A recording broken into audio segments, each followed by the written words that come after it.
China Uber Alice is brought to you in part by Sushi Market Sprouts on 7th in Santa Cruz and Kaito in the Capitol Mall Food Court. Treat yourself to the finest Japanese cuisine you'll find anywhere with fresh sushi to go and delicious ramen dinners. Sushi Market Sprouts and Kaito. Yum!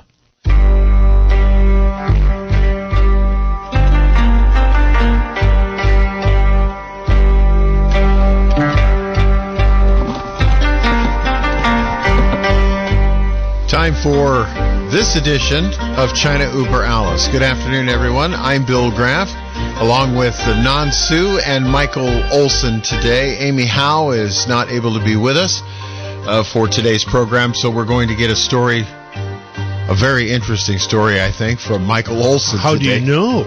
Well, I don't know, but I'm pretty sure the story might involve UCSC and learning Chinese and culture and that sort of thing, but we'll find out more about that in a moment. Nan Su is here with me as well, as I mentioned, and we have quite a program for you. There's a lot going on when it comes to China around the world. For instance, just as sort of a side note, you may have, if you follow anything about China at all, you may be aware that folks who are rather prominent in China, famous actresses, famous business people, folks who are well known around the country of China for their business entrepreneurship, all of these sorts of folks are slowly, quietly disappearing from the internet. They're not necessarily disappearing from society, but they are disappearing from the internet. And as I understand it, this is an attempt by the Communist Party in China to focus attention on itself rather than people who are becoming famous in their country. Have I got that right? To reduce their influence to the society. Okay. So anyway, we are going to have a guest that we have heard before a couple of times on China Uber Alice, and he will be joining us in a few minutes. That's General Paul Vallely, and we will check in with him in a minute. As I look at what we have to talk about today, I find this show already fascinating, and we're only here for a few minutes right now. Tell me what you think, Nan. Do you think this whole situation in China is going to erupt like we've been talking about? Yeah, what I'm concerned is Communist Party, this year's the Communist Party Assembly is coming, either end of October or early November, usually happen one of these 2 months. I'm thinking maybe it's close to the time the Communist Party in China, CCP, is going to claim the end of elementary stage of socialism. Now, in 1981, Chinese Communist Party officially announced China was still at the elementary stage of socialism. Therefore, they allowed the capitalist market economy to be as a supplemental to bolster their economy. Yeah, to China's central planned economy. Now, after another 40 years pass by, I think that China is coming to very close to the point they are going to claim they are going to end the elementary level of socialist practice. They are going to once they make the announcement, basically all the private business they go away. Yeah. Well, you would not just go away right away, but probably because the Communist Party they're really bad, but they're extremely smart. So they probably going to have to figure out some way to keep the money. So as my mother used to say, the writing's on the wall. Right. Well, they will probably have some timeline to build up to gradually, squeeze the private industry in China and the free market and the market economy in China. They're already doing it. Yeah, they're doing that. There's a story of a very famous pig farmer. Yes. In China. Yes. Yeah. Who started with a handful of chickens and a few pigs, and it built himself up a $1.5 billion business. And yeah, he was sending pork all over China and all over the world. Yeah, and the Chinese Communist Party arrested him.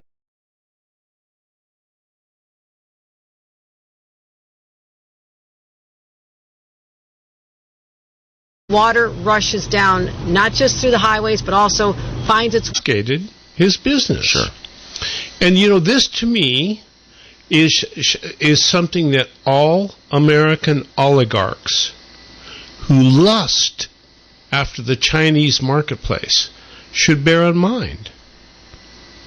Because nobody owns anything in China except for the Chinese Communist I was going to Party. say, except for the CCP. They sort of have control of everything.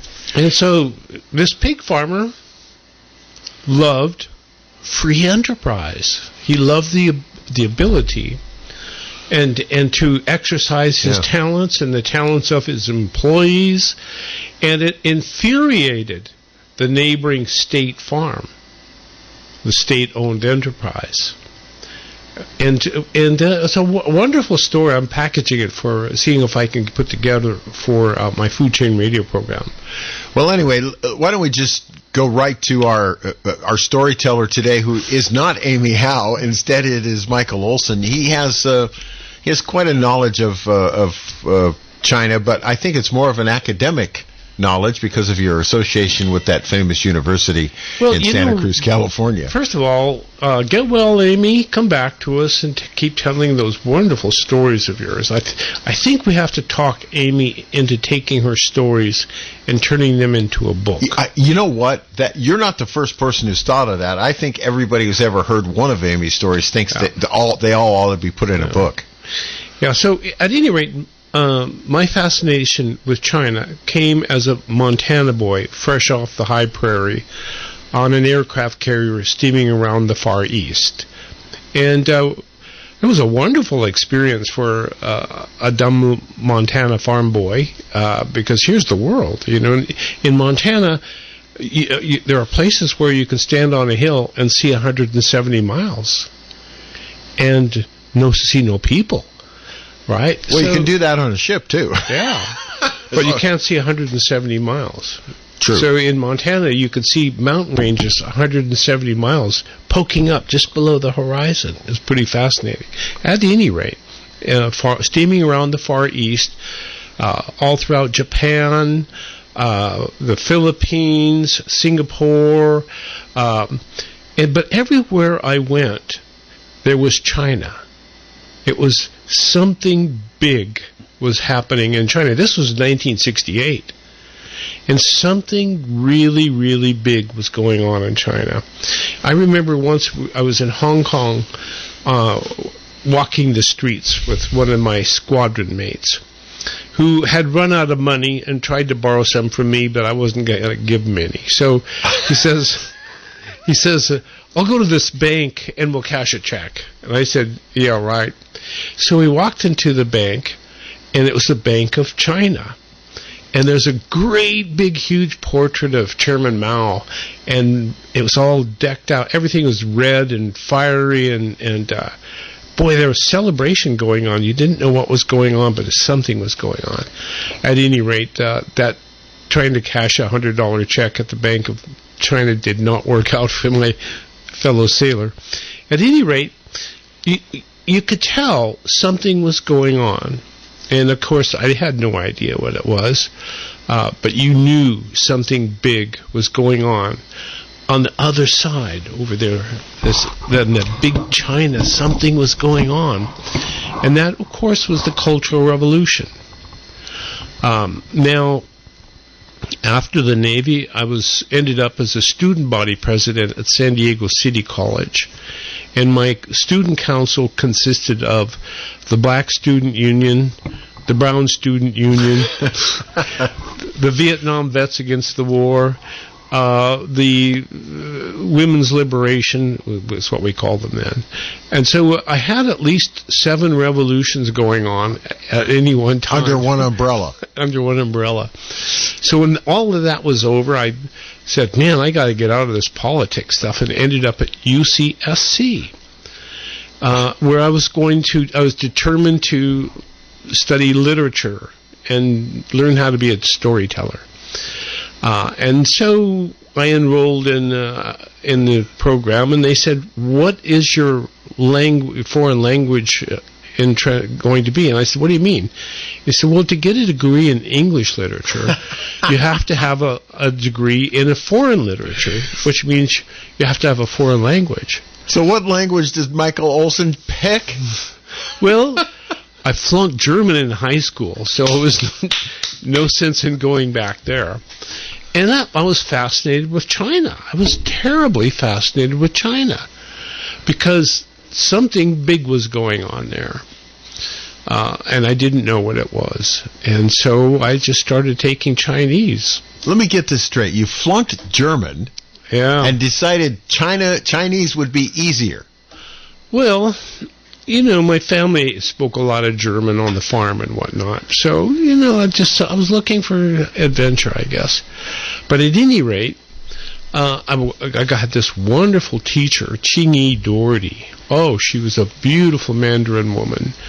And I think, I don't know what, I lost track of her, but boy, she was kind of like my mentor in Chinese and all things China. So I studied, and I think way down deep, I wanted to be a part of whatever China was going to be. And you just knew that this huge country with 8,000 years of recorded history, it was incredible. Well, looking at it. And we see, some things we see that, draw us in, like the Great Wall, and things like that. You could see it from space. Yeah. But the history and the culture, oh my goodness, it was like the most incredibly rich. It's just like $1 billion of information, So at any rate, I studied Chinese, and I studied Chinese history, and I studied Chinese culture, and I studied Chinese painting, and I studied Chinese language. Oh my God, I studied Chinese language until I actually dreamed in Chinese. Oh, wow. Now, we were talking earlier about people who are disappearing, famous people in China who are disappearing. So now I'm going to give you a story of a famous person who disappeared from China and ended up here. Now, part of my Chinese studies always ended up at a restaurant here in Santa Cruz called the New Riverside Restaurant. Some people, if you've been around here a long time, probably know of it, but at this time, it was one of the 7 best Sichuan Chinese restaurants in the world. Wow. People came from all over the world to eat at the New Riverside Restaurant in Santa Cruz. And in the foyer of this restaurant were these magnificent Chinese paintings in the classical sense of the fantastic mountains and the little characters. But what really made these paintings unique was that after the artist painted them, he took this big, huge brush and dipped it in this beautiful blue ink and splashed it all over the painting. And it was as if I can be a child. I'm a master, but I can be the child. So his name was Cheng Dai-chen, and he was indeed one of the last classical painters in China and he had to run for it because the communists were chasing anybody who had anything to do with China. Yes, and he was a master of the classics. In Chinese culture, you always had to study the masters, and you had to master the masters before you could be free to express yourself. And thus that blue ink was this incredible expression of freedom, of well-earned freedom. So at any rate, whenever we went to lunch with the class at the New Riverside Restaurant, there were these paintings that always just floored me. And then one day, lo and behold, I was in a Chinese art history class, and it turned out that one of my classmates was the granddaughter of Chiang Dai-chen. And Chiang Dai-chen, we learned, lived in Carmel. And furthermore, Chiang Dai-chen told his granddaughter to invite her class to visit him in his home studio in Carmel.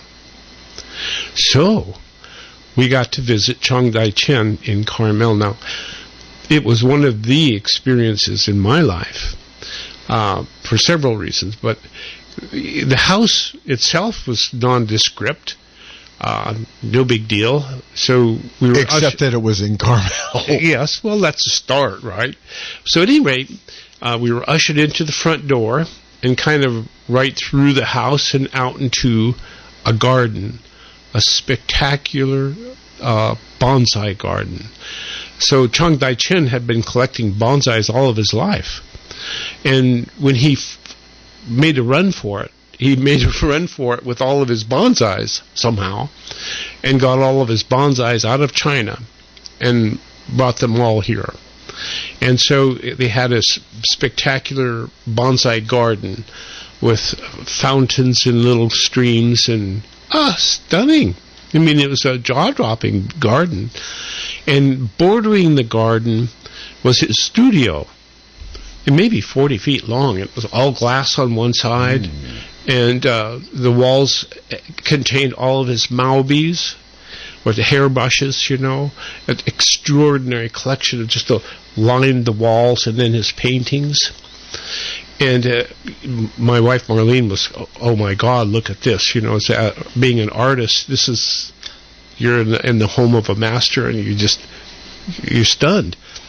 But then he came out of the house. Oh my goodness! He had this cobalt blue robe on, just like the paint that he splashed on his paintings, you know. And he had long, wispy gray hair. He must have been 85 or so, maybe even 90, and real thick glasses. And he had his hands inside his robe, and it was speechless. And so he couldn't speak English, so his granddaughter translated. But for some reason, I found the language. I found my Chinese. And I began speaking to him and asking him questions. In Chinese? In Chinese. And the questions I wanted to know about was the blue ink. What is it? Where did it come from? Oh, it comes from Afghanistan, he said. And so we ended up, and I somehow had all the words. All of them. And I carried on this wonderful conversation about his art and the blue inks and the secret of making the inks. And I had the words. Wow. And so... What a story. So there. Did you find out why he splashed them with... Did you get that part of the story? Well, because he could. I get you, okay. Because he could. Sure. Because he could actually say them. And he taught me so much more than about the paintings, but himself. And in looking at what happened to him in China, I came to the realization that I could not be a part of that either. Education. You got an education in Carmel. Yeah. And I realized then that I could not be a part of the emerging China. Yeah. Because I'd be splashing blue ink all over everything. So that is amazing. It does go to show, though, I find it fascinating that he ended up in Carmel, first of all, and that his first stop was Brazil. Was it really? Yeah, he went from I think it was Shanghai to Brazil and then to Carmel. I'm bringing his bonsai trees all the way. But Wow. God, I wonder what happened to those paintings. Ooh, I'd love to get my. I would think they're probably either with the family somewhere or in some museum. Yeah. You would think. Yeah. Yeah. But you know, he was a classic Chinese, a master of the classic Chinese paintings. You know. You know, while you were telling the story about the paintings, I was thinking this. Now I understand why when some guy on Antiques Roadshow with an old piece of Ming Dynasty porcelain that he bought in a garage for $5 is worth so much money because of all the destruction that happened with some of the cultural masterpieces that took place. In the Cultural Revolution, all of that was destroyed. Well, unless it ended up in a garage in Minnesota somewhere, and some guy bought it for $5, and now it's worth $4,000 because somebody saved it. And now all of those things are being brought back into China by people who've made a lot of money, enjoying the fruits of this. Of Deng Xiaoping. We're going to allow some good old-fashioned capitalism here. Otherwise, we're going to starve to death. So they're going to bring they've made a lot of money. They're going to bring all these classics back. Yeah. They're buying them up all over the United States. Anybody who has anything from that era in China has something of value, and they're all being sucked right back into China.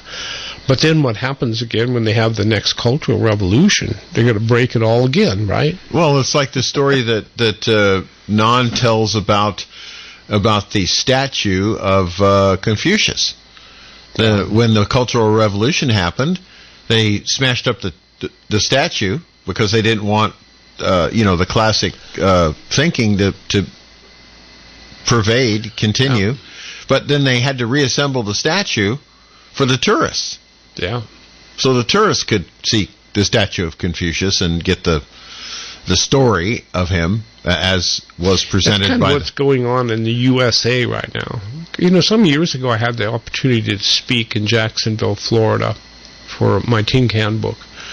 And I was walking in a public park in Jacksonville, Florida. And I said there was two statues. One of them was Martin Luther King, and the other one was from a Confederate general. And I thought, well, this is a very interesting juxtaposition of statues, but they're probably, the Confederate general is probably gone now, but who knows? Well, you don't know. I mean, sometimes they just move them to a nearby museum and just take them out of the park for whatever reason. I never did understand that.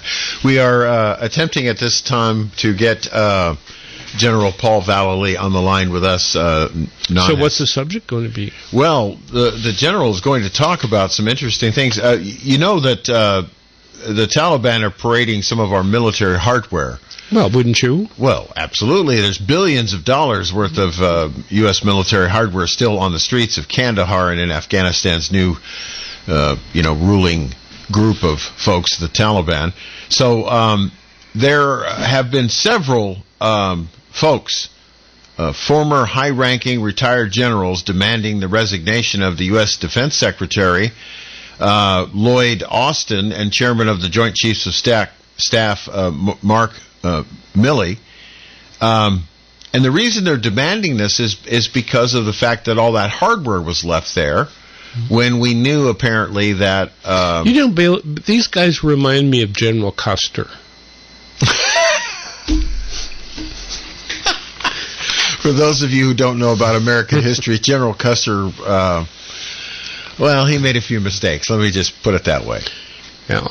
Well, this Afghan withdrawal was a spectacular defeat.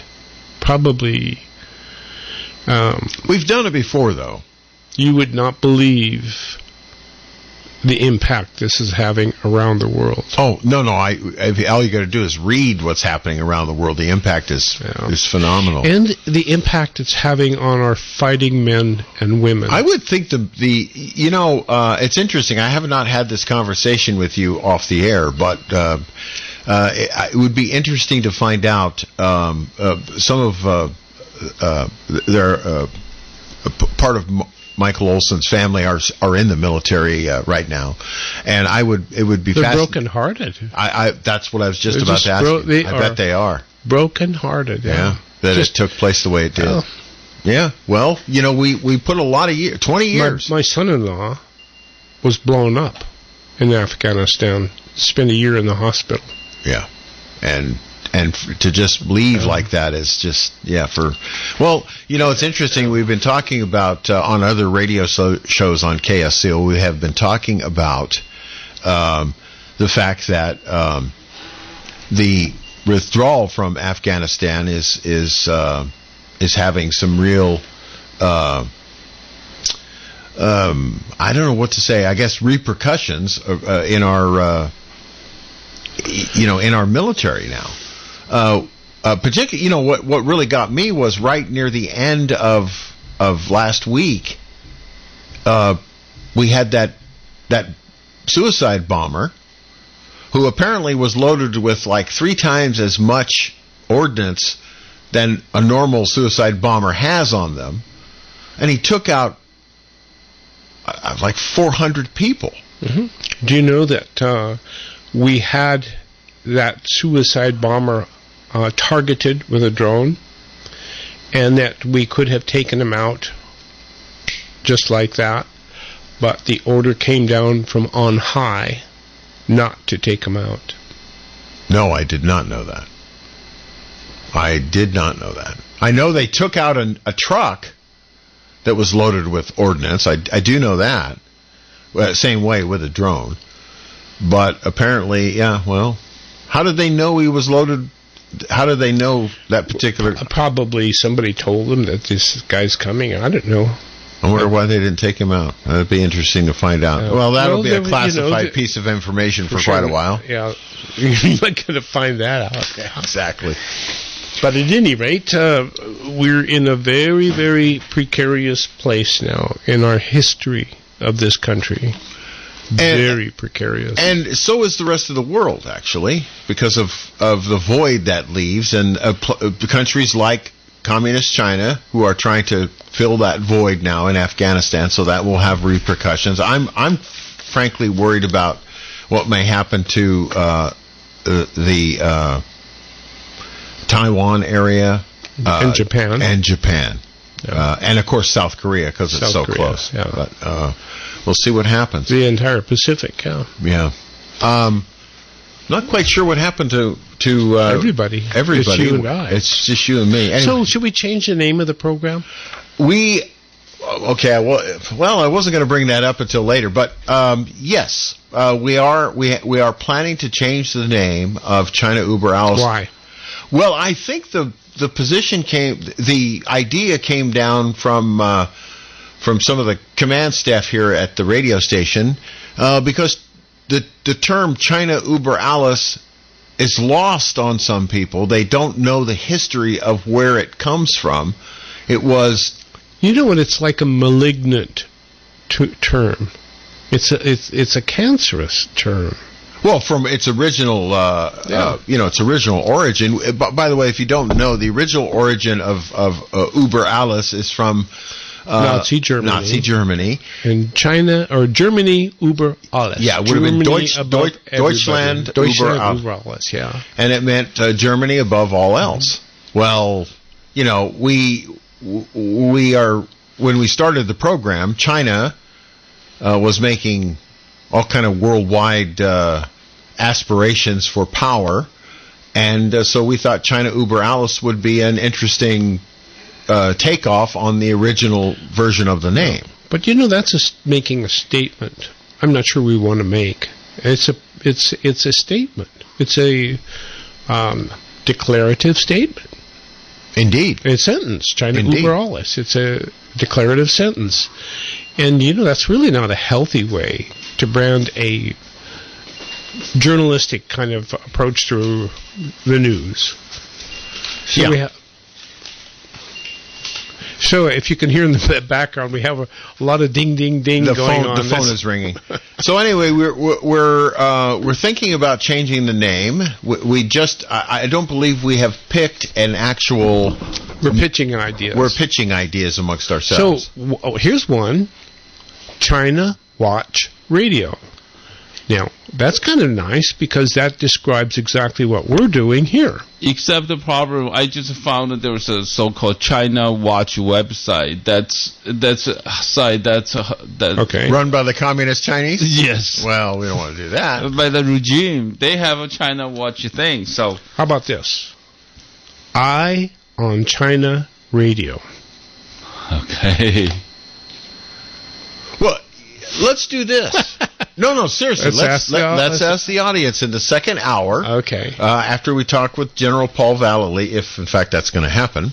I believe it is. I believe he's on the phone, or he will be on the phone. Oh, good, he is there.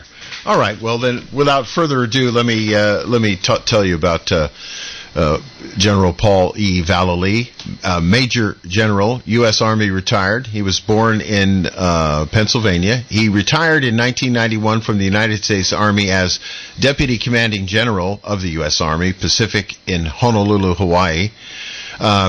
General Vallely graduated from the U.S. Military Academy at West Point and was commissioned in the Army in 1961, serving a rather distinguished career for 32 years.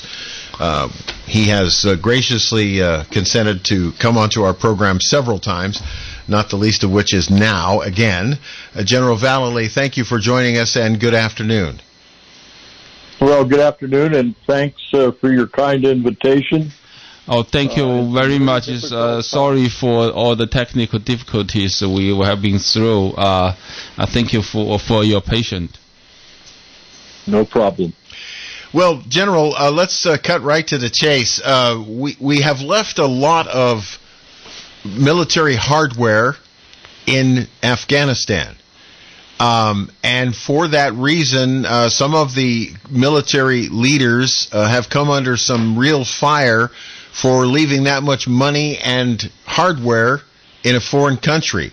Tell me about how you feel about this. Well, I will. I heard your discussion earlier, what you want to call your new radio show, and as Nan Sue knows, our foundation, Stand Up America U.S. Foundation, did 22 in-depth analysis articles, and we called it Eyes on China. And I heard you Then we were sniffing up the right tree, weren't we? Well, I think so. It's a great idea because you're watching them continually. 24 hours a day. Yes. Eyes on China. Everything they do. I think it's a great name myself, but you'll have to make a choice of what you want to do. But let me get back to the mistakes that have been made, and they're grandiose. I'm totally embarrassed by our Defense Department, by the State Department, by Joe Biden, who is totally incompetent, leading this country right now, or not leading it. We think it's really Obama through Susan Rice who's telling Biden what to do. But in the Army, if we had a soldier who gave away their weapon or lost it, they'd probably be court-martialed. General Vallely, before you move on from that point, that is part of the basic training of every branch of the military. Exactly. You never give up your weapons. You don't sell them, because if you do, you're going to be court-martialed. What did we do? We gave up $80 billion, let's say, somewhere around there, of very sensitive equipment, night vision devices, computers, sophisticated aircraft, sophisticated vehicles. And certainly, if these generals were doing it right, they would have conducted an armed convoy and taken all of those vehicles up to one of these stands, Uzbekistan, Tajikistan, or Turkmenistan. And we could have secured those vehicles up there. And and flown the aircraft out to airfields in the area. That could have been negotiated and agreed to. It's just, I can't believe, I can believe these generals now because they're all Obama generals. So they're woke generals. They want to push critical race theory rather than ensuring that our troops are ready. But I can tell you that the rank and file of the military are not stupid. They see what's happening at the higher ranks, and they don't like it. As a last resort, General, would not an order have been made, under normal circumstances in a maybe years past, where if they knew they couldn't get the hardware and the military out of there, then they would just shoot a missile into it to make it not usable for somebody else? Yeah, that's an option that we've always had. We've had down helicopters. I mean, I spent 2 years in Vietnam, and we had down helicopters and aircraft, and we basically go in and bomb it or explode it on the ground or whatever.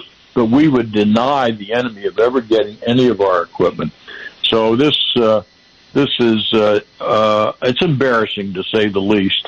But we put out now 90-some generals and officers just put out an edict yesterday demanding that these generals and the Secretary of Defense resign. I don't know whether you've seen it yet, but it's been all over the news that we have taken that on ourselves of retired, saying you need to resign. You're doing a disservice to your uniform, and you need to turn your stars over. General Vallely, one question. I had the courage to do it. Sure. Yes, I know that the Chinese military always want to get sensitive information about some of Black Hawk helicopter. They always want to put their hands on those things, and then so we.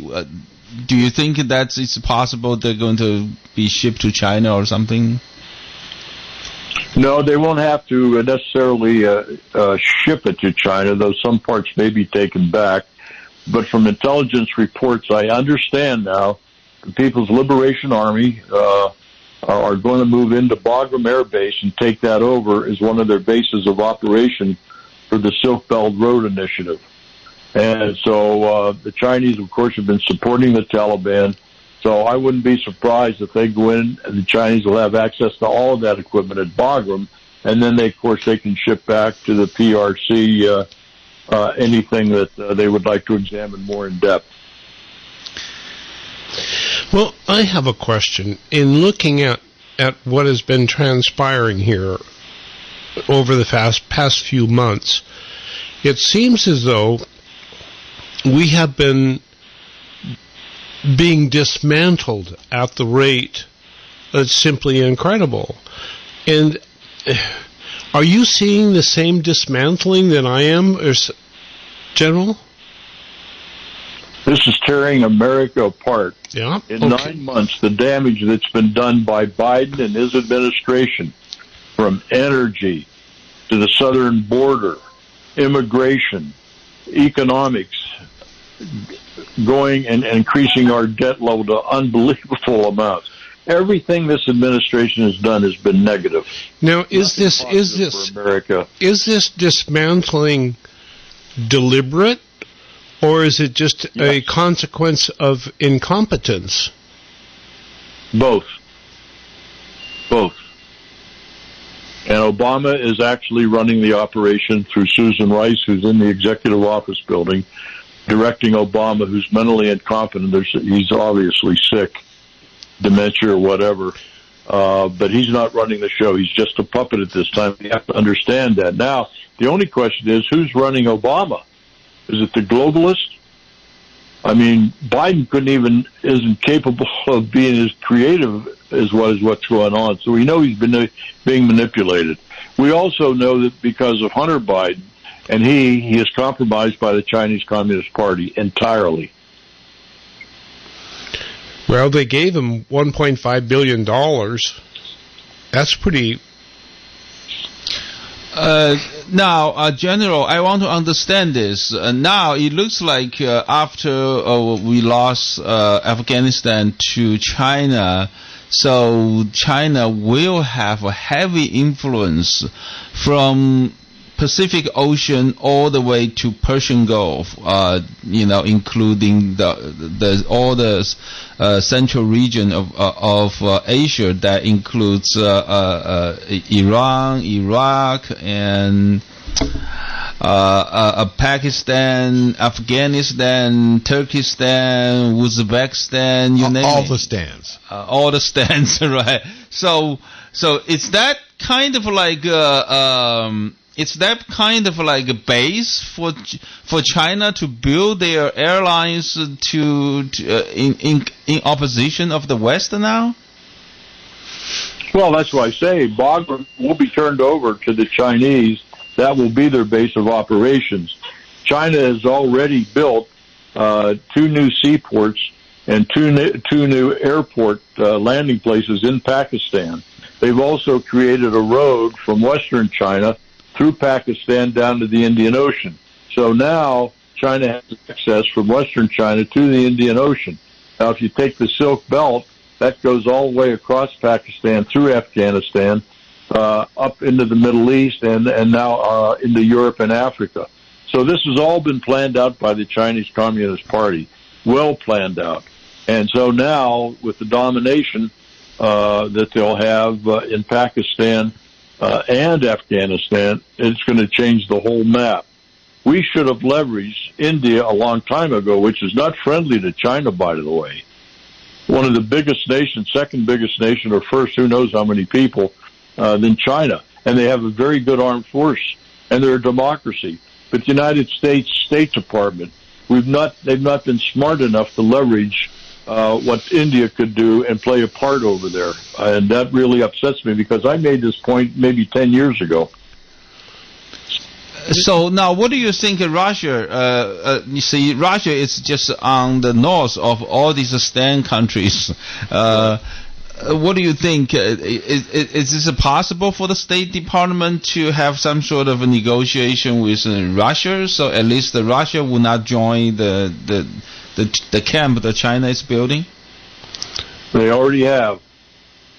I didn't think Russia was so involved until I talked to an intelligence operative out of Moscow, and the Russians evidently are involved up to their waist in Afghanistan.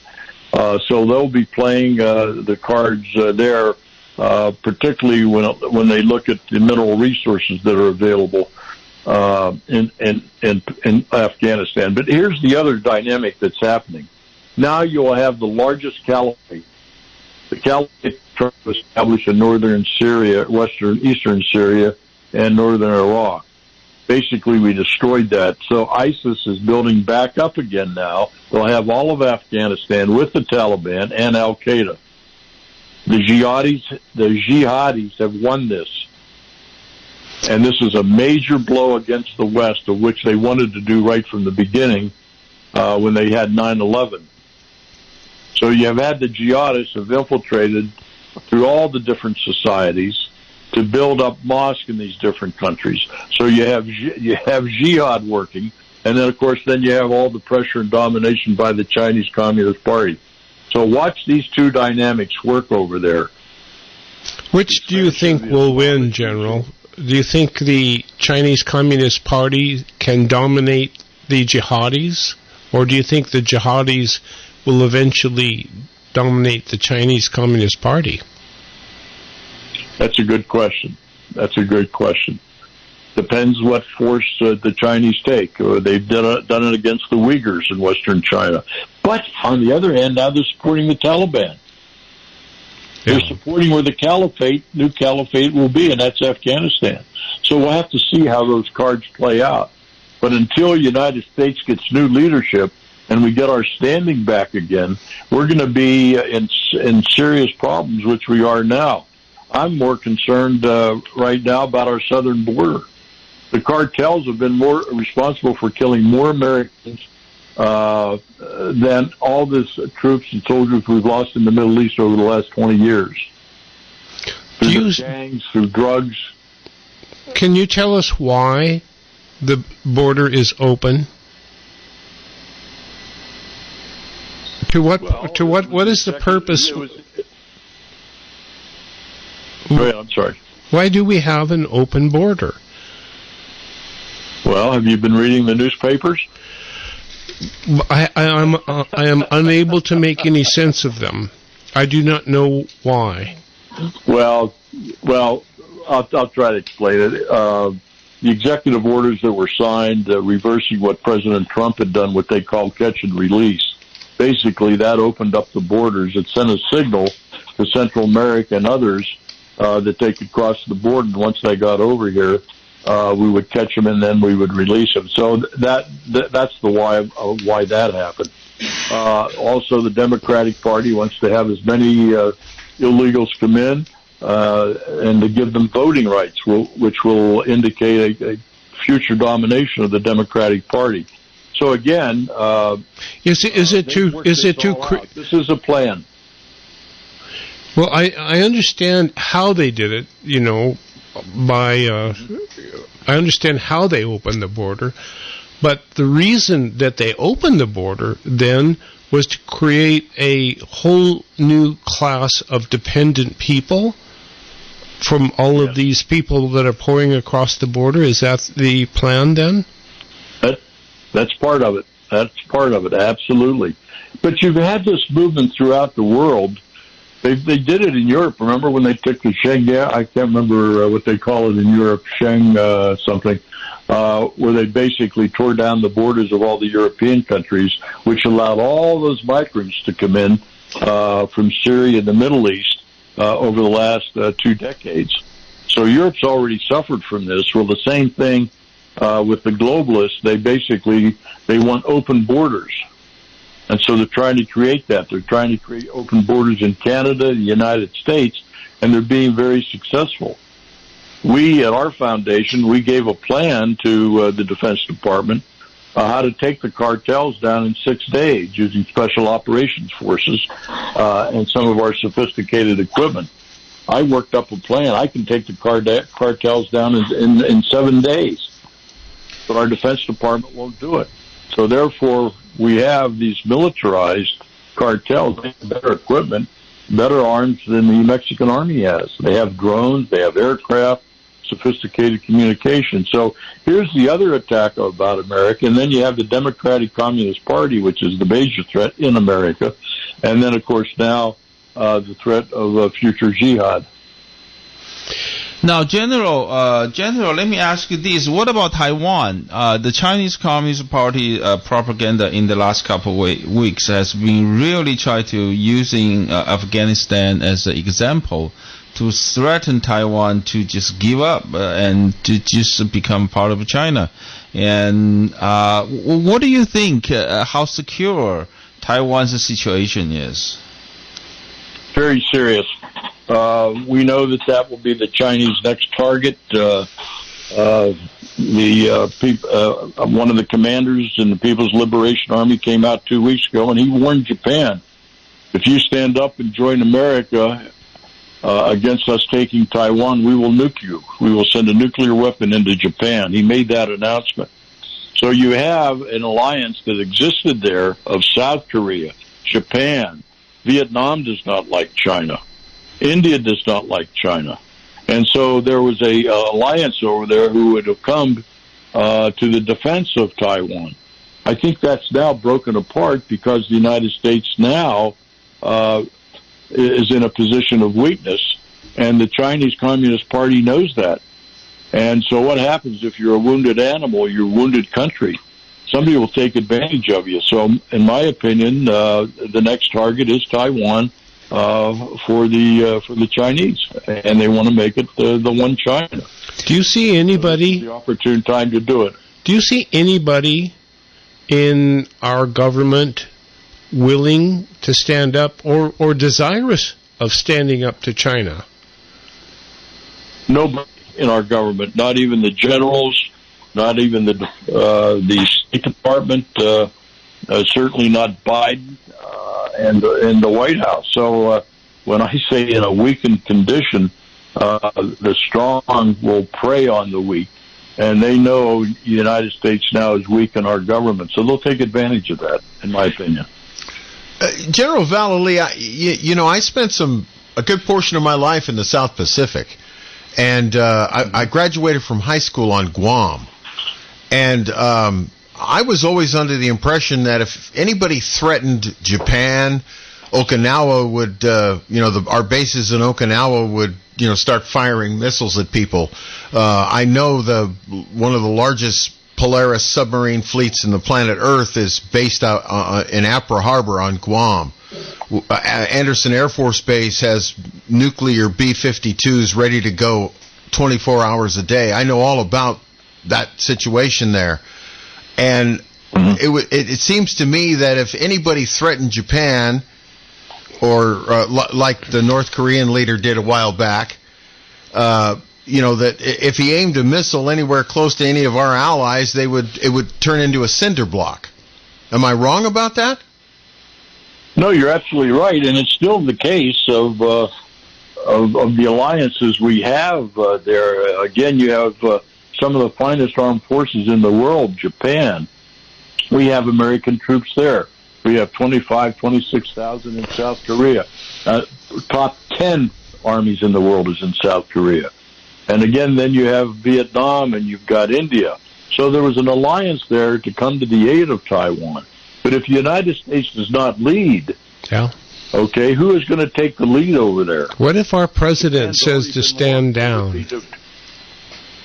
Do you really think our president's going to say stand down if somebody aims a missile at Japan? Come on. Really? I don't think so, Michael. What? You think Biden has the strength to do anything? He's a coward. Well, look, I've never met the current president or any of the people around him. I've always had faith that the military guys who advise the president would advise him to protect Japan. Well, what do you think they told him to do in Afghanistan? Well, you may have a point there. What do you think, General? Am I just out to lunch? Yeah, well, I would say out to lunch. But I'll say if you have a weakened presidency who's the commander-in-chief, just like he overruled the intelligence and, I guess, some of the generals who wanted to leave some forces in Afghanistan, they backed down. They fell in bed with Biden.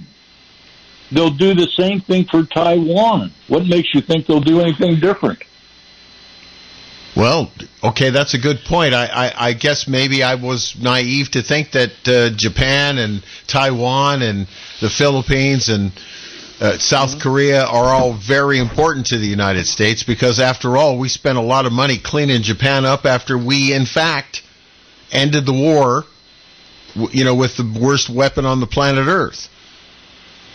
No, we did, but I can. You just have to look at what's happening in America now.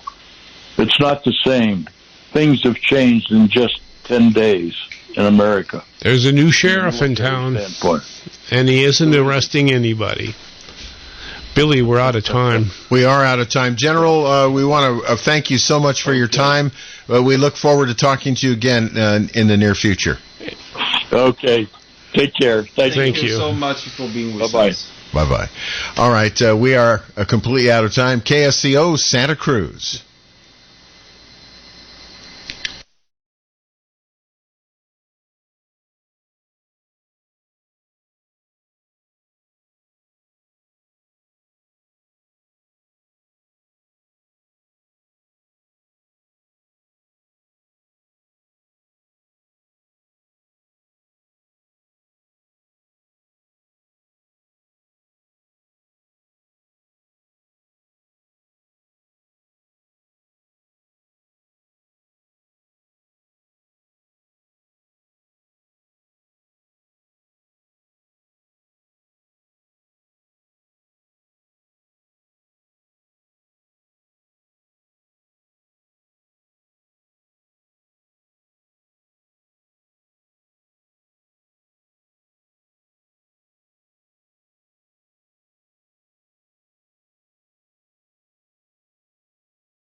Good afternoon. I'm Susan Simon with your King of the Hill traffic and weather update. The traffic on Highway 17 is reportedly moving pretty well still. Traffic on Highway 9 is also moving well. Highway 1 traffic is slow moving through the Live Oak and Capitola areas. In fact, there's a delay of about 10 minutes through that area. Also some slow pockets of traffic down near Carmel and Garapata State Park on Highway 1. Traffic on highways 152, 129, 68 still reportedly moving well, and there's a small pocket of slowdown right near the traffic light at Union Road. There's now a 14-minute delay on southbound Highway 101 from Coyote Creek Golf Course down to San Martin. The weather forecast for today calls for highs in the mid-60s and low 70s, light west-southwest wind increasing to 8 to 13 miles per hour. Early tomorrow morning, patchy fog after 2 a.m., otherwise increasing clouds with lows in the low 50s, west wind 5 to 10 miles per hour. Boaters forecast west winds 5 to 10 knots, wind waves 3 to 4 feet. The time now is 6 minutes after 3 p.m., and that means it's time for the second hour of China Uber Alles. China Uber Alice is brought to you in part by Sushi Market Sprouts on 7th in Santa Cruz and Kaito in the Capitola Mall Food Court. Treat yourself to the finest Japanese cuisine you'll find anywhere with fresh sushi to go and delicious ramen dinners. Sushi Market Sprouts and Kaito. Yum!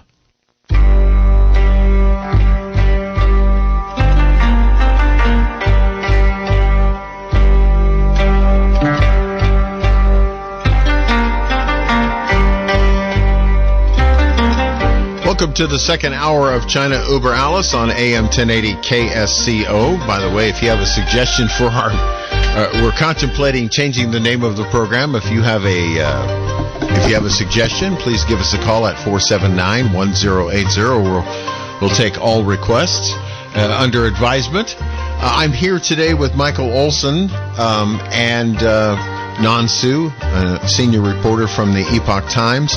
But Amy no Howe. Amy. Amy Howe could not be with us today. Feeling not too well. Well, we're missing Amy. Well, Amy's stories are always fascinating. Although I must say your story today was fairly fascinating in its own right.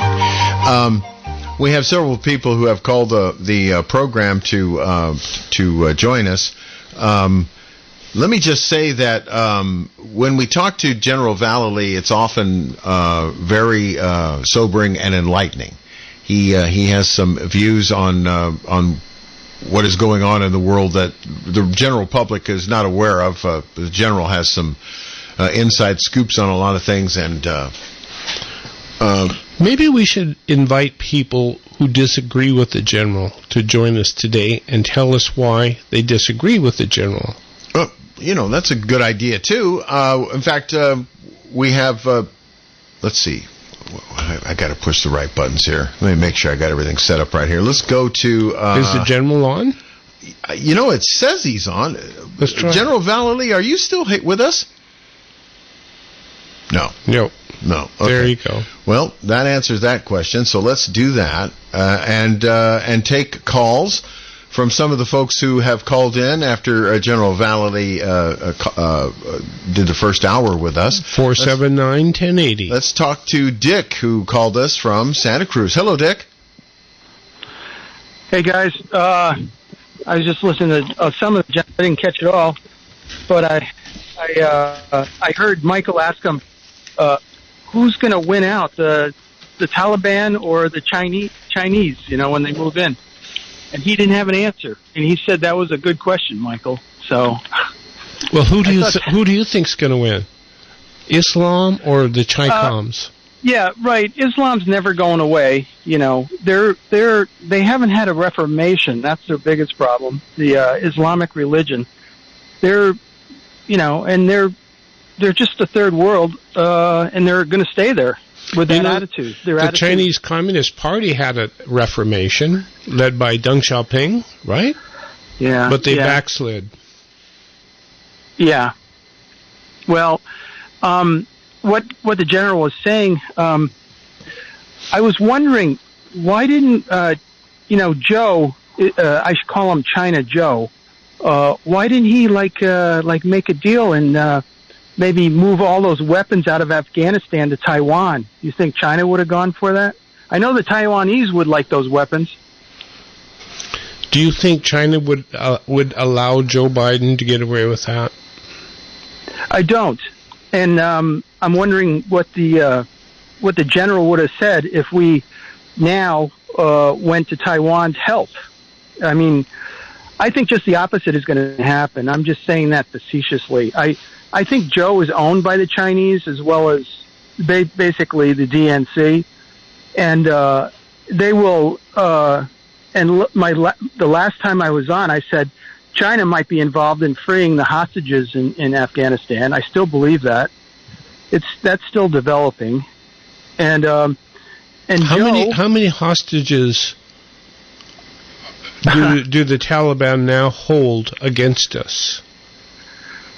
You know, nobody knows. I heard there's 30 women over there, or girls, that are trapped from was it a soccer team from over here? He just left everybody there. It's so disgusting. And he's trying to change everything. Of course, he's moving, China Joe's moving to Louisiana Joe now. He's going to go down there and be a big man. But also I found it very interesting that the general said the most dangerous thing is our southern border. Didn't you find that? Didn't you, from a military general saying that? He's retired. He's retired. Yeah. So you can, when you're retired, you can say some things that you certainly can't when you're on active duty. You notice that one Marine Light Colonel was forced to retire out of the military for saying what he thought of what had transpired in Afghanistan. Oh, yeah. Yeah, I do. That was disgusting. There's so much, there's so many disgusting things. Everywhere you turn. Well, what's going on? Dick, how do we get out of this mess? We get rid of Joe Biden. That's for sure. That's for starters. No, do you think Joe Biden is really running anything when he gets No. You're right. He's not. It's basically. Well, I don't want to get too conspiratorial here, but you know how I feel about China releasing that virus and what they did to the Trump campaign the last year. Just destroying everybody, jumping on the wagon, overreacting, first time ever in history, putting people, locking them up to keep them away from something that wasn't even affecting the kids at all and hardly affecting anybody unless they had a real sickness already. So there's so many, it's so thick with conspiratorial things going on. There's a chart that somebody was passing around recently, and it's from the World Health Organization, actually. And the chart goes back to, I think, 1854, and it's a chart of deaths per million people. Yeah. And so you can look along this timeline and see where the significant spikes were. Like the Spanish flu, there was a dysentery, polio. There were significant spikes along this timeline from 1854 to 2020. And interestingly enough, the COVID spike is minor. Yeah. Compared to most all of the other spikes. Right. It's almost as if it's just slightly more than usual, if any more than usual. And they're kind of like tree rings. Yeah. If you want to look back in history, you look at tree rings, and yeah, sure. And these spikes in the deaths per million. It was really fascinating. It is. There's an awful lot of fascinating things on why the first time we ever locked up healthy people and shut down economies, and it's something that ponder. So you think getting rid of Joe Biden's going to change anything? Well, I'm just saying. You think bringing in Trump name? was Trump was such a pain in the butt to China. I mean, he really was. I mean, he was clamping down on the trade. Yeah, and he was not liked by China whatsoever. I'm not saying that's the only reason. I'm saying that. Do you think Kamala Harris will straighten things out if we get rid of Joe Biden? Was that a joke or? Well, no. No, I asked you. Yeah. Where do we go? What do we do now? And you said we get rid of Joe Biden, but well, I meant really what's behind him, which means the whole DNC/CCP. I still think the DNC and the CCP are in great communications over what's going on in the world today. And I think, you follow... So is the NBA. Well, they're bought out. That's straightforward. I mean, money and is Hollywood, a lot, too. And don't forget Hollywood. And how about the New York Times? So what isn't bought out, Dick? Can you tell me... I asked, the general that question. Who is standing up to China? Who? Well, we were until Trump left. And Trump was from the outside, Mike. He was never a politician. He was a true patriot. That's what we need. We need another true patriot. Well, who is going to stand up against everything? Lots of people. Yeah. Well, there's lots of patriots in the Republican Party. There are. Not lots, but I'd say half. And then another third are rhinos. They might as well be Democrats. But yeah, you have to stand up for freedom and independence and long term. We have to start thinking long term. We can't just open the borders and expect the United States to be healthy. Not to mention 9/11 was because people came in last time unsupervised. Pilots. Yeah, learned how to take off and not land. Hey, Dick, pilots. We got so involved with General Vallely that I actually have to take one more commercial break in this hour than I normally would. Yeah. So I'm going to go ahead and do that now. I appreciate the call, though. Yep. Bye-bye. Bye-bye. What are the numbers to call? 479-1080. The question is, what do we do now? Where do we go from here? Well, that's only one of the questions after what's happened around the world in the last couple of days. Yeah. I mean, we'll get right back to your calls in just a moment. Satisfy your hunger right now with the delicious ramen and sushi you'll find waiting for you at Kaito. Easy in and out location in the Capitola Mall food court. Special orders welcome. Fresh, delicious, and oh so good. This is Koji. I'm looking forward to seeing you at my restaurant, Kaito. Look, staying healthy isn't easy. Watching your diet, hitting the gym, avoiding stress. But a good night's rest helps boost your overall health and wellness. And it couldn't be easier. The new Sleep Number 360 smart bed senses and automatically adjusts to keep you both effortlessly comfortable. The result? You wake up ready for anything. Proven quality sleep is life-changing sleep. Don't miss our Labor Day weekend special where all smart beds are on sale. Save 50% on the new Sleep Number 360 limited edition smart bed. Plus free premium delivery ends Labor Day. At Coast to Coast AM, we keep our friends close with this.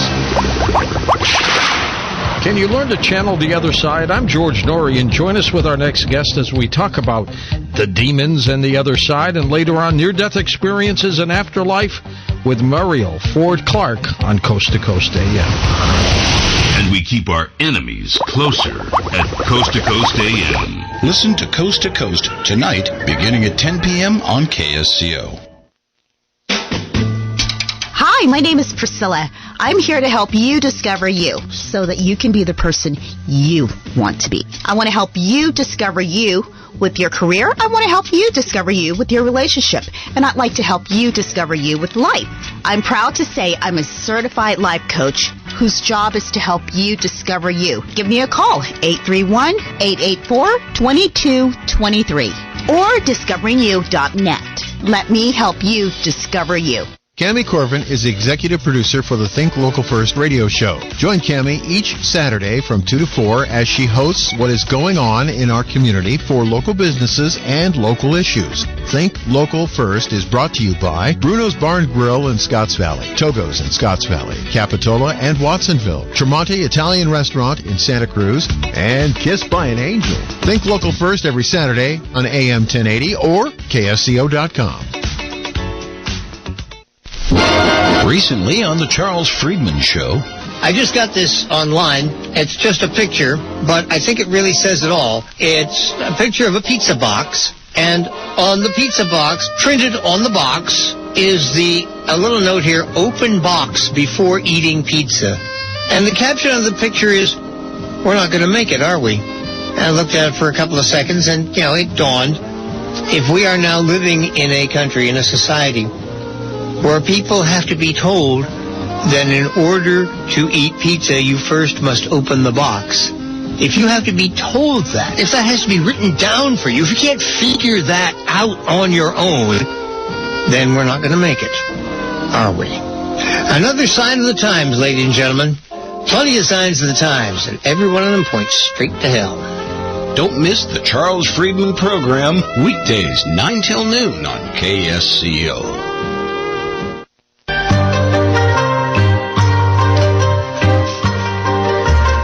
You're listening to China Uber Alice on AM 1080 KSCO. If the comments in our first hour from General Vallely have slowed you down a little bit, is that why we're laying on the floor? They slowed me. I'm telling you, I'm really depressed after all. I heard from General. It's just, I don't know. It is hard to take, isn't it? Yeah. But all that, because that's he's a learned man about his views and whatnot.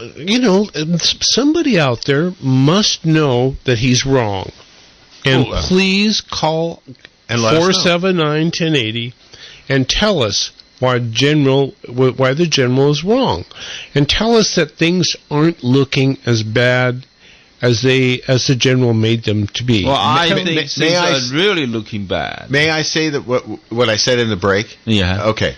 I know that look, I know when I say this, people are going to come and say, you're totally naive, Billy. Okay, but here's what I believe. You're totally naive, Billy. But I'm not. I think this. It can get really bad, but our country, the United States, has something no other country has anywhere on the planet. What we have is the piece of paper. And there's a major full-scale war against that piece of paper. I understand by people who live in this country. If we use it. No. You guys are both right. I understand what you're saying, but I'm a firm believer in the piece of paper. And, of course, for those of you who don't know what the hell I'm talking about the Constitution of the United States of America. It is a profound piece of paper. It's all we have. It's all we have. And I still believe in it, and so I'm hoping that that General Vallely... Look, I would never say this about Warner. I value his contribution to our program every time he comes on. In this particular case, I hope he's wrong. I hope he's wrong. Well, you see, let me tell you why I'm so depressed. I mean, a lot of politicians, they until to this day, after such a chaos in Afghanistan, they are still not willing facing the infiltrations of a Chinese Communist regime here in California, at least. Let me give you just a story. The University of California system is entirely owned by the CCP. Now, let me give you another story. I'm going to tell you this is a story I just made comment this morning. 8 days ago, Department of Justice issued a notice to Xintao newspaper. Xintao is the biggest newspaper, Chinese language newspaper here in United States. Oh, right? No, this is not going to be good. Right, and then the DOJ want the Xintao newspaper from now on to register as a foreign agent. So that basically means they are a part of they are the representative of CCP here in United States, right? That's what they want this paper to do. Now the news broke out,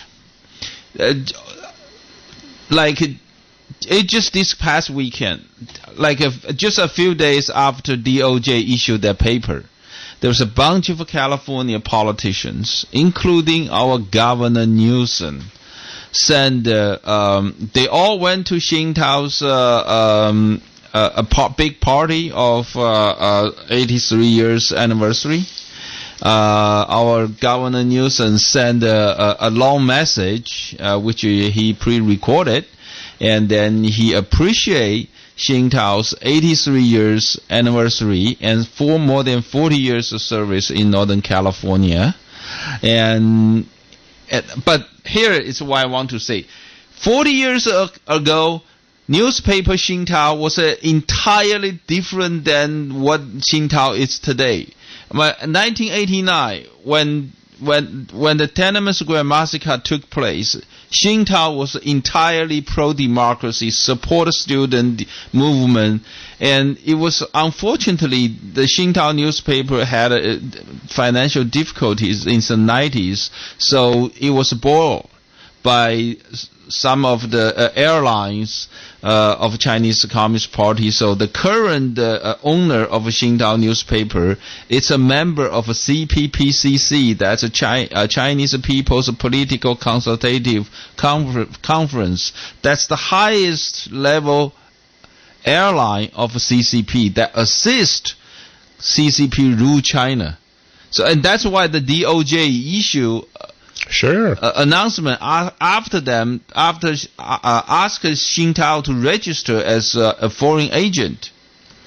But however, you know what Gavin Newsom said in his congratulation message? He said, "We appreciate that the kind of the Xintao help California to be diversified." Diversity. Okay. Sure. You should see the That's look. why I'm feeling hopeless. You should see the look on Han's face. It's pretty hopeless. Listen, we have some callers who've been waiting. Joe, what's the phone number? 479-1080. Thank you. All right, let's check in with Joe. Joe, you're on KSCO in China, Uber Alice. Yes. I had a question about the military leaving all these expenses. I mean, helicopters, maybe airplanes, and maybe any other flying objects that they had. What if they left everything right there? But what if, when they left, what if the Afghanistan doesn't want those, and they could use those to sell them to, say, China, Europe, or anybody else that wants that technology? Because they feel better maybe with having, like, I don't know, mobile vehicles being on the floor, on the ground. So they could use the weapons that they like, they'll keep, and whatever, as say helicopters and anything else that they don't wish to use in their battles, that's just money in the piggy bank that they could use. Well, I think that's the point, Joe. They can use it either themselves or they can sell it and take money and use that money to do something else with. But I think you make the point with your question. It's either we'll use the hardware they left us, or we'll sell it and make money off it. Either way, it wasn't good for us. Did the general say 80 billion? 80 billion? Now think of the flea market they're going to have. Yeah. Wow. So the question is, why did we do it this way? Why didn't we do it Trump's way, which is to gradually withdraw upon the compliance of the Taliban with the restrictions that would have allowed us to pull everything back? I think, you know what, if Trump is the president, he's going to bomb the Taliban hell of it. He's just going to bomb them back to the cave. Back to the Stone Age. Yeah. Well, you might have been right. That may have been part of his plan. Trump's plan was to get out of Afghanistan. But by May. Well, that's the report I heard. With the compliance of the Taliban. Right. Okay.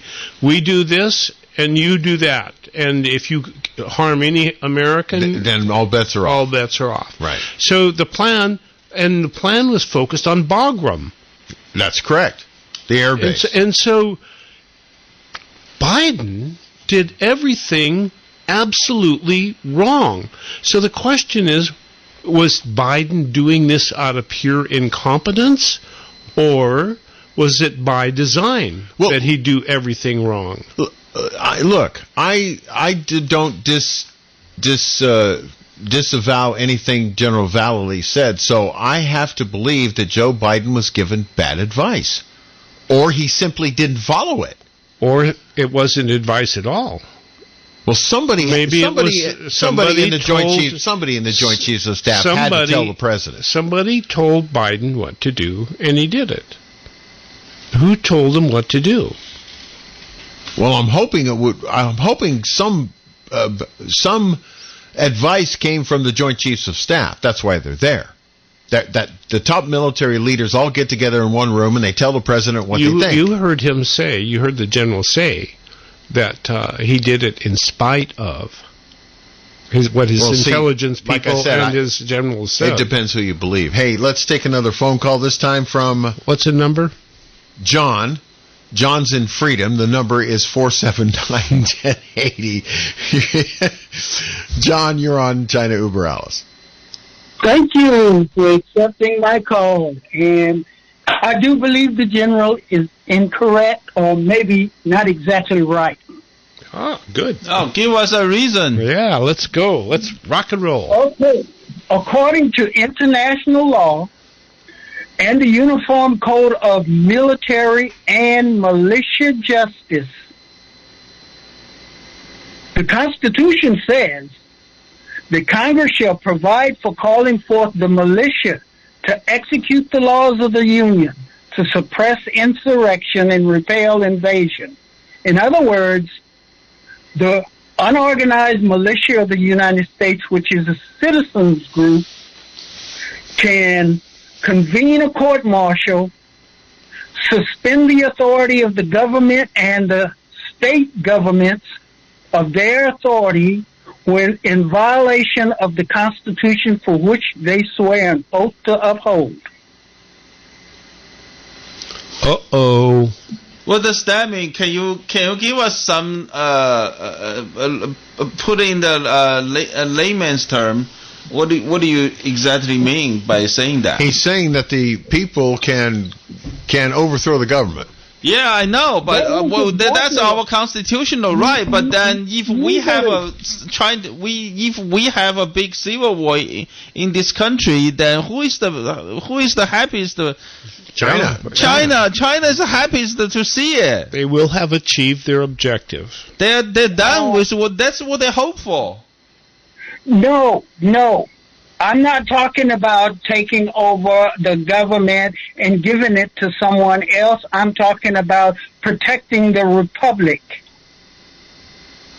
Well, whatever the kind of a civil war that's going to take place in this country, China will take over the war. That's what's going to happen. And now we're not talking about the civil war in the 1860s. Come on, guys. Today you have nuclear weapons. When you only take like a couple hours for this glorious country to disappear, entirely wipe out from the world. So what you're saying is we all should do the Joe Biden and surrender? I don't know the answer. That's why I'm really frustrated. My answer is correct. Executive Order 10214 makes it possible for the citizens to protect themselves against an unruly government. Now, once we take over the government, we have the authority to control our military and everything else.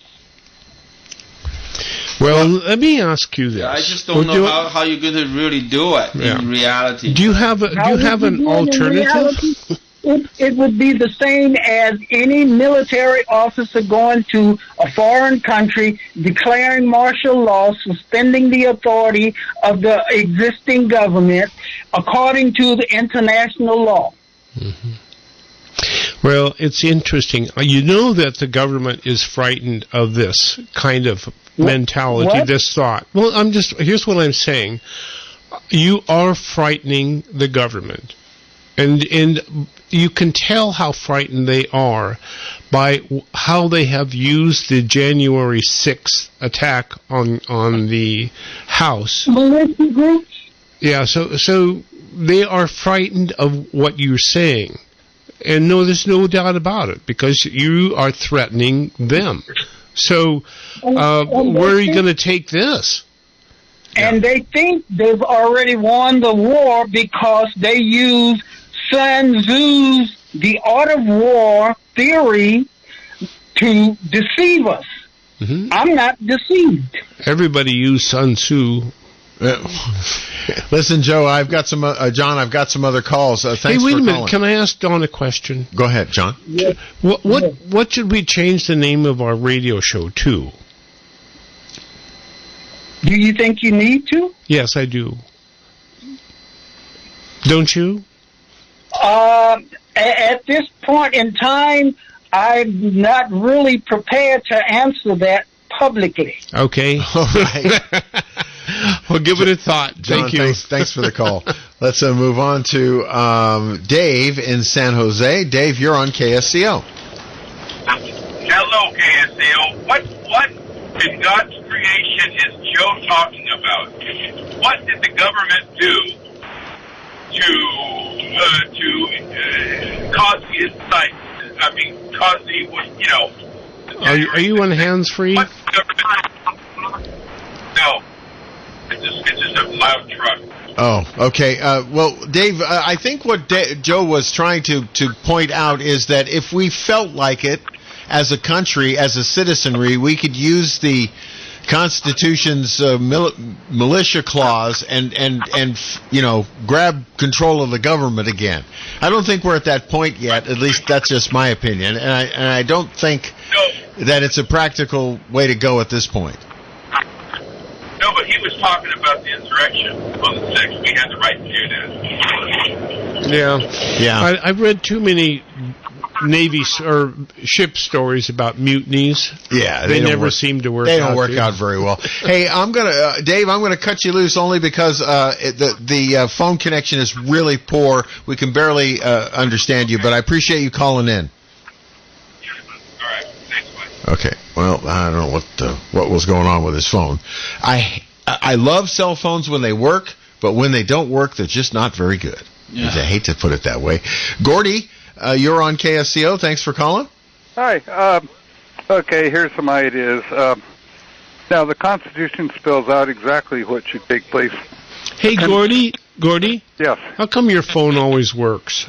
I'm on a landline. Oh, okay. And it doesn't always work. When PG&E cuts the power, there goes our landline. Because, I won't get into that. The Constitution calls for a convention of states. And right now there's a movement of 20 states that are already signed up for this. And under the convention of states, we can do a lot. They can call for the militia. And they probably will if it comes to that. But that's the first, go back to the Constitution and see what the instructions there say. It calls for a convention of the states. This is lawful under the Constitution, and I don't give a damn what the rest of the world says.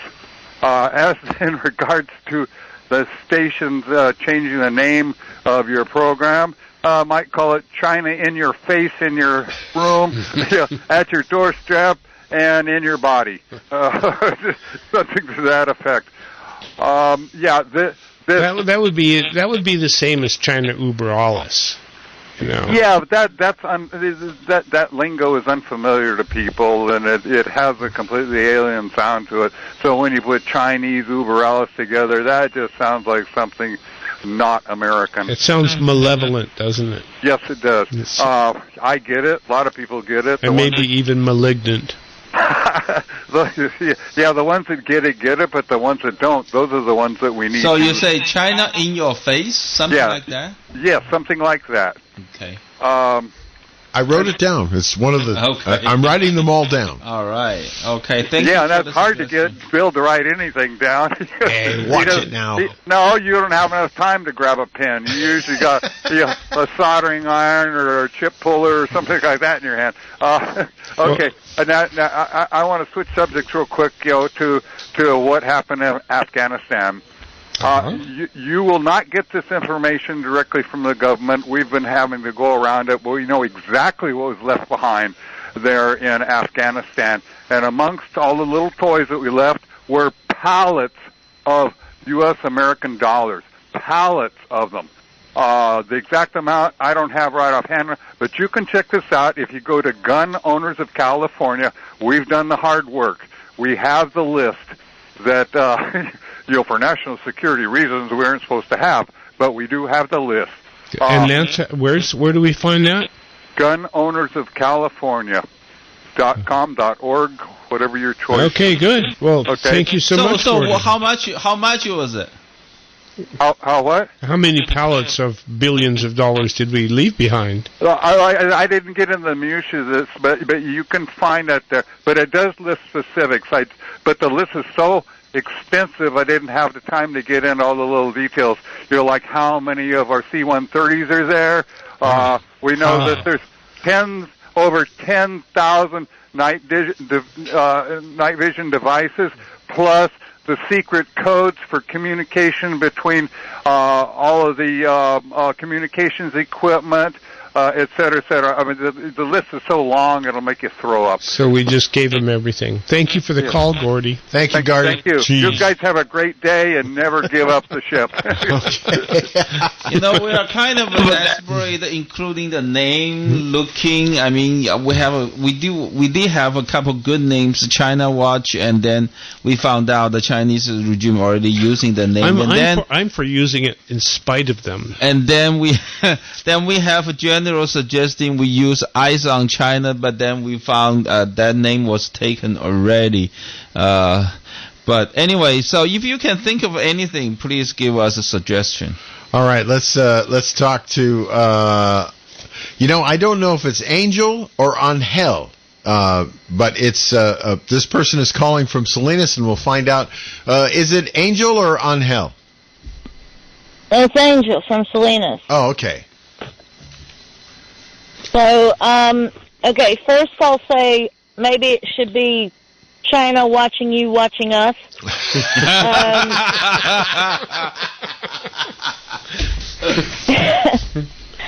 Okay. I'm writing it down. Okay. And you could use initials for that. I don't know. WY, WU, YU, woo. I think the full name is better. The other thing is, I believe, now hearing this man about the militia, I think we should have more conversations about this, and I think we should start putting this into action. We need to remove people that have been there doing damage for a long time. Nancy Pelosi is number one on that list, because I believe she and some others are behind telling Biden what to do, but Biden needs to be removed, court-martialed. I believe the court-martial is an excellent idea. I think that impeachment I don't believe we can court-martial too much I don't believe we can court-martial the president. We have to remove him with an impeachment process. That would be a shame, considering he's the commander-in-chief of the military. The militia should do whatever they can do that puts it out of the hands of Pelosi and them that know how to handle impeachments and all this other stuff and fighting that. We need to remove them. We need to catch them off guard, and we need off balance, and we need to take back this government. If the states need to convene, okay, then we need to start exercising, getting that word out, and getting the people together. Of course, the Democrat states aren't going to cooperate, but the militia should have an answer for that too. Angel, I will point out to you that the FCC actually forbids us as a broadcast station from promoting any of that type of activity. Yeah. Oh, well, maybe then the people can get amongst themselves. Okay, but I have to say that on that note, thank you for the call. Thanks for the call. Yeah, that's an actual FCC rule. Sure. A lot of people don't realize that. We cannot promote the insurrection or overthrow of the United States government in any manner. Besides that, Besides that, again, if you besides that, I think United States government still by far the best government in the world at the present time, or maybe the least corrupt, the least bad. How's that? I think Nansu's right. I still think we can, if we want to, set the example. Yeah, there you go. So to do that, we're going to have to make a change somehow, because right now we're in a complete state of collapse. Well, it certainly isn't as good as it has been in the past, in years past. Yeah, that's what I would call a complete state of collapse. Well, remember we've had some down year, we've had some dark times in our history. I was trying to. We've think always about come this. back. Pearl Harbor was a pretty tough one. Yeah. But strategically, it was a great victory for the United States. Oh, you mean being attacked? Yes, it galvanized us for sure. Yep. This did the opposite. Yes, you're absolutely right. I completely agree with that. You and I don't agree politically on much of anything, but I agree with you on that one. This has not been good. And therefore, I think this was the greatest strategic defeat in America's history. I would maybe think about agreeing with you, but boy, I'll tell you, I was in the thick of it when Vietnam fell. Yeah, I was there too. That was pretty gnarly. Do you think which one is worse, the fall of Saigon or the fall of Kabul? Saigon. I think Saigon. Yeah. For me, it was Saigon. Yep. I was there. No, but I'm just saying the fall of I saw the aftermath of what happened. All the people that fled South Vietnam in boats all landed where I was. Yep. It tripled the population of the island I was on. And they came here and made beautiful citizens. The interesting thing about them, a lot of the Vietnamese people, is that they believe more in America than Americans do. That's in many cases. Well, I have a very good friend who ran a donut shop in town here, Vallely. He was Cambodian. Yeah. And he escaped the Khmer Rouge. He literally escaped the killing field. And so I wonder about all of these people that the Biden administration are allowing to pour into the country. And the Democrats ostensibly believe that these people are all going to become welfare recipients and become Democrat dependents. I don't believe that. But maybe not. Yeah. I don't maybe they'll be like the Vietnamese people. That's kind of what I believe. If they're going to let them do it, they're going to come here and take advantage of the opportunity to do well. Just like a whole bunch of other people throughout history since our country was founded have done. Yeah, and if they do well, guess what? We're looking at one here. Don Sue. Well, it's true. People from the communist country, they come to United States. They believe United States more than Americans believe. Yeah, that's right. It's true. I can't disagree with that statement at all. So do you feel a little better now? Come on. It doesn't make me feel better. This is my only hope. Let's go to Kathy in Santa Cruz. Kathy's been waiting to talk to us. Thanks for calling China Uber Alice. Hi, I missed most of the show. You did what? Most of the show. I just tuned in about 10 minutes ago because I was out grocery shopping. But in any case, are you seriously looking for a new name for the show? Yes, we are. Yeah. Yes, we are. How about China Views? VIEWS. Ooh, that's not bad. Let me write that one down. China Views is not bad at all. Okay. Hey, wow, what a contribution. Or you could even throw in expatriate China. Expatriate. Chinese Views. We'll put that on the list. Correct use? We'll put that on the list, and we're most grateful. It probably is, or probably isn't, but correct use of any English or Chinese phrase in maybe making a name doesn't mean something any difference. Like the right view on China. The right view on China? The right views on China. Right views on China, maybe. I like. But I think you're right.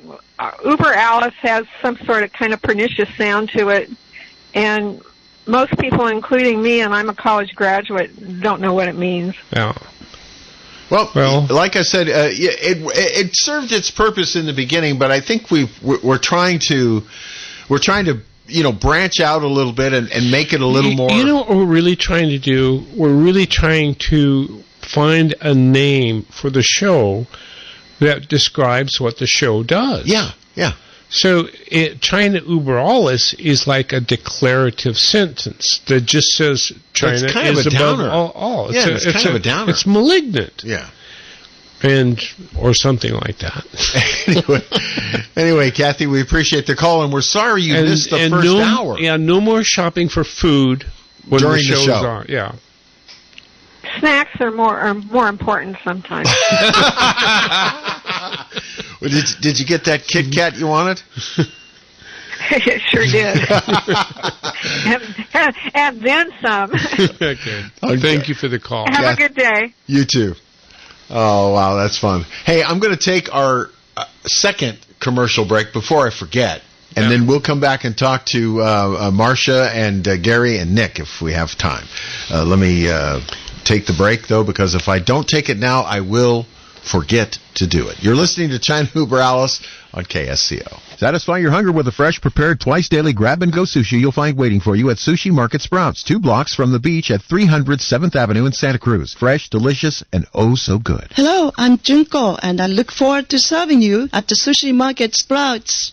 Join your family, friends, and KSCO Saturday evening for a Labor Day weekend Fire in the Sky open house at the Watsonville Municipal Airport. Gates open at 6:30 with easy parking on the runway for only $10. Enjoy formation flyovers, first responder aviation displays, a skydiving exhibition, food trucks and vendors, a COVID vaccine clinic, and oh yes, a spectacular fireworks display. Go for Fire in the Sky Saturday at Watsonville's Airport. See you there. It's time to meet new people, build your business, and have fun. Hello, everyone. Dave Michaels here with an invitation to join me, the Flight 1080 crew, and the entire Santa Cruz business community Wednesday, September 8th, 4 to 7 p.m. for the annual Santa Cruz Chamber of Commerce Business Expo. This year's expo will have a slight change of venue and will be taking place outdoors on the Santa Cruz Boardwalk. Experience the sights, sounds, and beauty of the Monterey Bay. Meet with people who can help you build your business and get in on coupons, prizes, raffles, samples, giveaways, games, and much more. There will also be food, libations, and a live broadcast of Flight 1080. Build your business and have fun. You can do both at the Santa Cruz Chamber of Commerce Business Expo. Wednesday, September 8th, 4 to 7 p.m. on the Boardwalk in Santa Cruz. We'll see you there.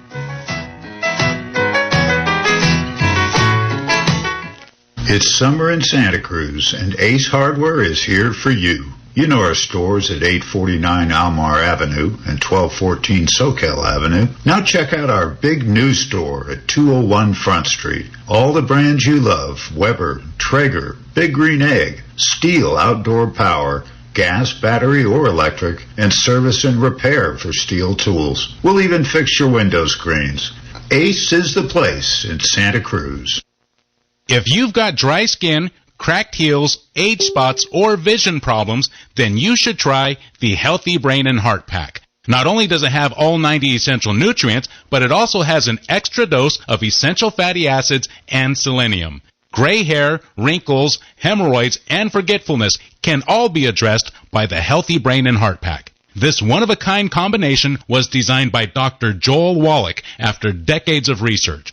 Dr. Wallach has helped thousands of people to feel better when they and their doctors thought that nothing could be done. Log on to KSCOHealth.com to order the Healthy Brain and Heart Pack. That's KSCOHealth.com.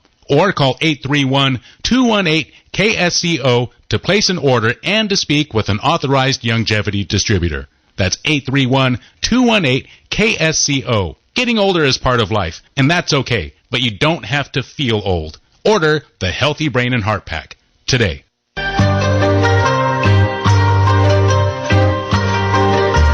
All right, during the break, we had a couple of great suggestions. In fact, Susan, who's running the board in the other room for us, typed in some listener names. The China We Don't Know, kind of like that one.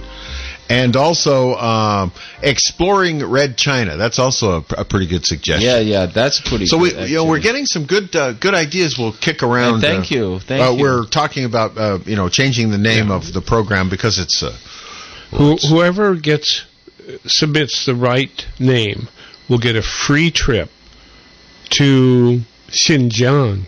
Where? No. You don't want to go there. No, that's you don't want to scare our audience. All right. Let's check in with Marcia, who has been hanging on through the break. Hi, Marcia. Hello, all you jolly people today. Jolly is in, but I want to say a name change suggestion. Oh, okay. And that would be China Revealed 2021. Oh. Or maybe, could we just use China Revealed? It might be better. Yes, I like that. China Revealed. I'm writing it down on the list. Okay. Thank you so much. We have hope. We have to remember we have hope. Thank you. Thank you. Nansu is very appreciative of that. I think he's at least smiling for the first time in the show today.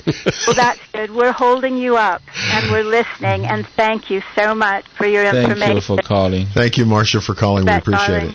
Bye-bye. Bye-bye. Let's check in with Gary, who's been holding on quite a while. Let's see, I got to put, which one is that? It's 1, 2, 3, 4. 1, 2, 3, 4. Gary, you're on China Uber Alice, at least for this show. Okay. I wanted to mention the United States American-China Chamber of Commerce. It was founded by Prescott Sheldon Bush Jr. The first ambassador to Red China was under Ronald Reagan, was George H.W. Bush, member of Skull and Bones. Mao actually attended Yale in China. Yale in China was supported by William Russell, who was taking the drugs, from Turkey to China through the East India Company. But you'll find Skull and Bones is just laced with ambassador after ambassador. And a previous caller said, I don't want to get into conspiracy, but that's actually what it is. We continue to be controlled not by Republicans and Democrats, but by globalists. Gary, who is telling Joe Biden what to do? Do you know? Look at the Council on Foreign Relations. I think I gave a copy. I'd sure like to get email addresses for you guys so I don't do broadsides so that you can take a look at information. Okay, but the Council on Foreign Relations. Okay. I'm sorry. So it's the Council on Foreign Relations that's giving Joe Biden orders. Yes, and that's very clear. And you can all right. Right through his cabinet. I'm running out of time. I've only got a couple of minutes. I got some calls that have been hanging on, but thanks for the information, and we'll see if we can't get you that information you want. Okay? Yeah, get some email addresses up there so you guys don't get broadsided. Okay, sounds good. All right, let's. Who's been hanging on here the longest? That would be Andres. Andres is on line 1. Make it quick, buddy. We only got a couple of seconds here. Yeah. No, I just have a suggestion for the name of the program. Okay. I've become kind of a regular caller now, but I wanted to say I mentioned that you guys are kind of like the Radio Free Europe of this area, so I wanted to say why not Radio Free China program? Ooh, we'll think about that one. That Radio Free China. One, it's already taken. Oh, jeez. All the good ones are taken already? Well, look, I wrote it down anyway. Yeah, appreciate the call. I personally worked for Radio Free China many years. All right. Well, guess what? You got to talk into the mic, and only for another 30 seconds. This is China Uber Alice on AM 1080 KSCO. Sorry about all the calls that we missed. Yeah, we love you. We love you guys. We'll call you. You call us next week, and we'll get you on. We promise. The show is over. Unfortunately, the clock caught up with us. You're listening, at least for this week, to China Uber Alice on AM 1080 KSCO Santa Cruz, Salinas, Monterey. Nansu, thank you for being with us. Amy, get well, please. We want you back, and thank you so much for filling in. We appreciate it, Michael. Full house.